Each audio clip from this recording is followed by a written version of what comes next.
In the vast and complex tapestry of life, we often find ourselves entangled in the pursuit of what we believe we deserve, whether it be success, love, or recognition. Yet in the stillness of a moment, have you ever questioned the futility of this relentless chase? The ancient Stoics, with their profound wisdom and deep understanding of human nature, teach us that what truly belongs to us will find its way to us, not through desperate pursuit, but through the cultivation of inner virtue, self-control, and an unyielding commitment to our higher selves. The illusion of control. We live in a world obsessed with control. We are told that if we just work hard enough, push a little further, and strive a little longer, we can seize whatever we desire. But this belief is a double-edged sword, leading us into a cycle of anxiety, frustration, and disappointment. The Stoic philosopher Epictetus reminds us, some things are up to us, and some things are not. This simple yet profound truth is the cornerstone of Stoic thought. What does it mean to truly understand what is within our control? It means recognizing that while we can control our actions, thoughts, and responses, we cannot control the outcome. We can plant the seed, but the growth of the tree is not ours to command. In accepting this, we free ourselves from the chains of expectation and allow life to unfold as it will, with a deep trust that what is meant for us will arrive in due time. The path of virtue. Stoicism teaches that the path to true fulfillment lies not in the acquisition of external goods, but in the cultivation of internal virtues. Marcus Aurelius, the philosopher king, wrote, "The impediment to action advances action. What stands in the way becomes the way." This is not merely a call to persistence, but a profound statement about the nature of obstacles and their role in our development. When we encounter challenges, we're given the opportunity to practice virtue, courage in the face of fear, patience in the face of delay, and temperance in the face of temptation. These virtues are not just tools for overcoming obstacles. They are the very qualities that align us with our true selves, the selves that are worthy of receiving what is truly ours. Letting go of destructive emotions. Destructive emotions, anger, envy, jealousy, are born from our attachment to outcomes and our belief that we are entitled to certain things. These emotions cloud our judgment, weaken our resolve, and lead us away from the path of wisdom. Seneca, another towering figure in Stoic philosophy, advises, "We suffer more in imagination than in reality." Our suffering often stems from the stories we tell ourselves about what should be, rather than accepting what is. To overcome these emotions, we must practice the Stoic art of apatheia, a state of being undisturbed by external events. This does not mean becoming indifferent or detached, but rather developing a deep inner resilience that allows us to remain calm and composed in the face of life's unpredictability. When we achieve this state, we become like the mighty oak that stands firm in the storm, knowing that the winds may howl, but they cannot uproot us. Embracing the flow of life. One of the most profound lessons of Stoicism is the concept of amor fati, the love of fate. This is not a passive resignation to whatever happens, but an active embrace of all that life brings, both the good and the bad. It is the understanding that every experience, every event, is a necessary part of our journey and has a purpose in shaping who we are meant to become. As Marcus Aurelius writes, "Accept the things to which fate binds you, and love the people with whom fate brings you together, but do so with all your heart." To practice amor fati is to trust that the universe is unfolding as it should, and that what belongs to us will arrive not a moment too soon or too late.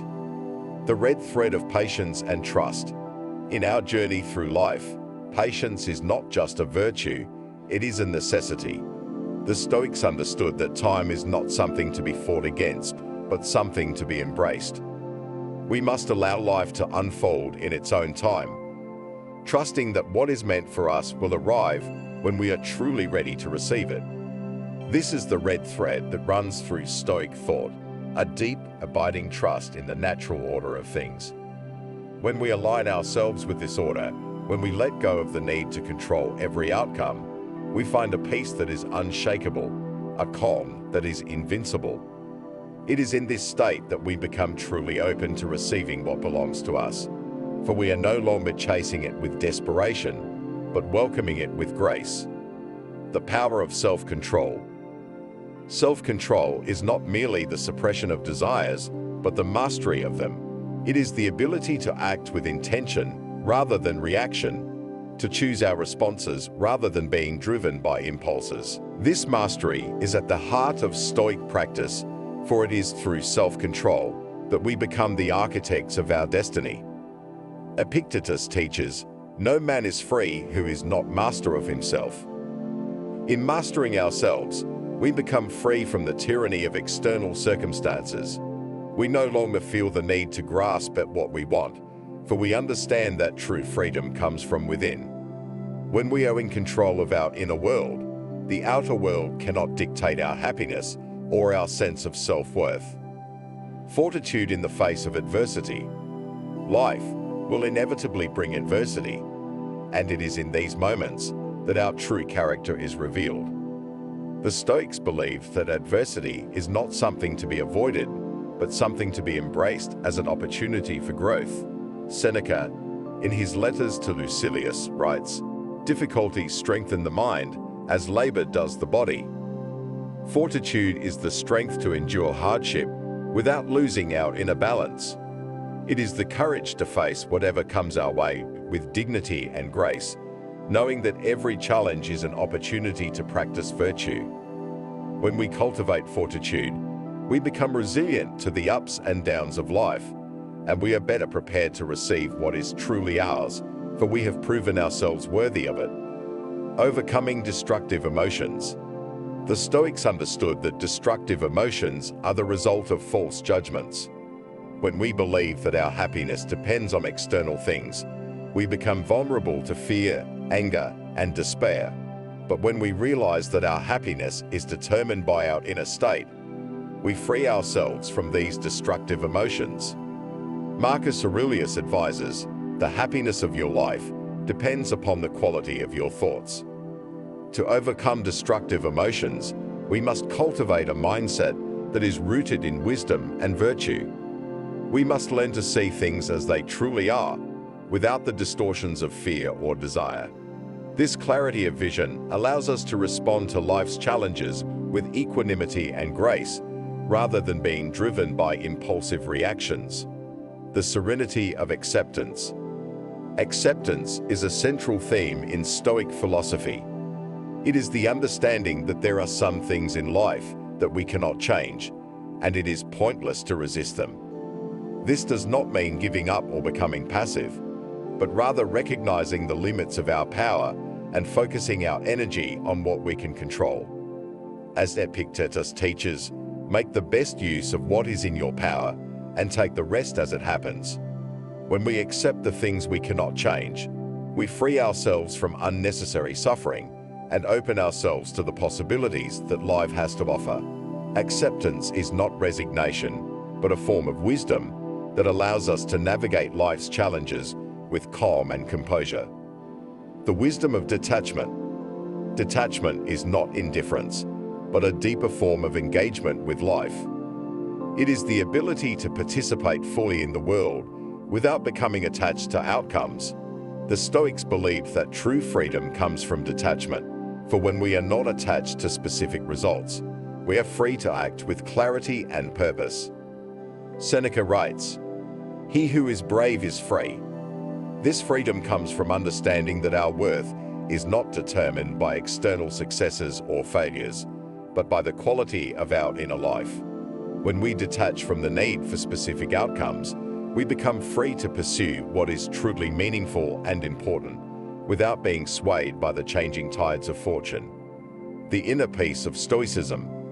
The ultimate goal of Stoicism is to achieve inner peace, a state of tranquility that comes from living in accordance with nature and virtue. This peace is not the absence of conflict, but the presence of a deep, unshakable calm that persists even in the midst of life's storms. Marcus Aurelius speaks of this peace when he writes, "Nowhere can man find a quieter or more untroubled retreat than in his own soul." This inner retreat is available to all of us if we are willing to cultivate the virtues that lead to it. When we live in harmony with our true nature, we find a peace that is beyond the reach of external circumstances, and we become truly open to receiving what belongs to us. Conclusion: the Stoic journey. The Stoic journey is not about achieving specific goals or acquiring external goods, but about cultivating the inner virtues that lead to true fulfillment. It is a journey of self-mastery, of overcoming destructive emotions, and of embracing the flow of life with patience and trust. It is a journey that leads to a deep, abiding peace, a peace that allows us to welcome what belongs to us with open arms, knowing that it has found its rightful place. As we walk this path together, let us remember that what belongs to us will simply find us, not through force or desperation, but through the quiet strength of virtue and the unwavering trust in the natural order of things. In the words of Marcus Aurelius, "The universe is change.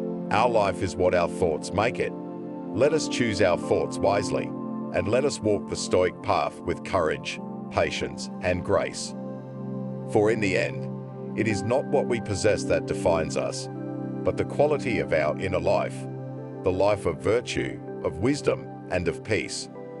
This is the way of Stoicism, the way to true fulfillment, and the way to receiving what is truly ours. Let us embrace it, and let us find the strength to trust that what belongs to us will simply find us in its own time and in its own way.